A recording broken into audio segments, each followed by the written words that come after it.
Win, lose, or draw, how do you feel about the town after going through this process and meeting so many people?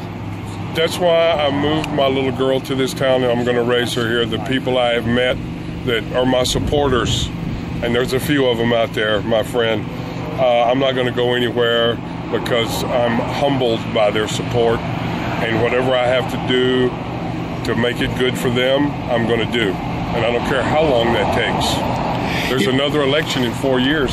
Yeah, there is. And you know what? You've never given up. You're not a quitter. That's one thing that anybody can say about the Bears. My whole life has been substantiated by, I look at things like a marathon, not a sprint. And if you think it's over, you're wrong.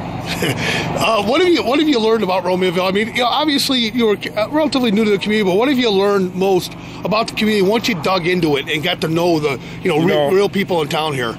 I came back in 2001 off the wrestling road to start TV and radio work here. And the wife came up pregnant. And the difference between downtown and a small town that I was raised in, that's what the values I wanted for my little girl. And you know what those are? In this town, you walk by somebody in the sidewalk, they wave at you and say hi. Downtown, they expect you to get out of their way. Yeah. You understand the difference? Yes, I do. Talk a little bit about what's next for you. I mean, if you do become mayor, before the end of the night, I mean, because it's going to be a long night. There's a lot of provisionals still you have to be counted. A lot of people voted this election. I promise I'm going to put the horse before the cart, and they're the other way around. They've been putting the cart before the horse around here so long that we're $180 million in debt, number one in Will County. Build It and They Will Come is a fictional movie.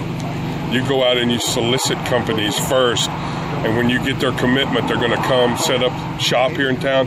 Then you offer up property to build on, because then you got sales tax coming in, not a leap of faith or Build It and They Will Come.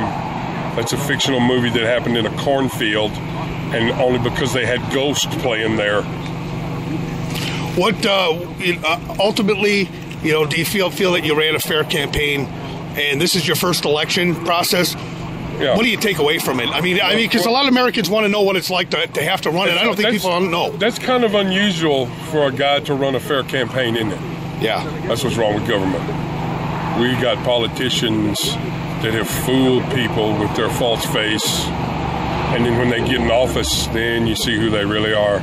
And that's what bollocks is government. That's why we have fiscal cliffs and trillions of dollars in debt, because nobody is about the people and what's good for them, not a budget and what they've done is developing to put on their resume. I've already built my resume.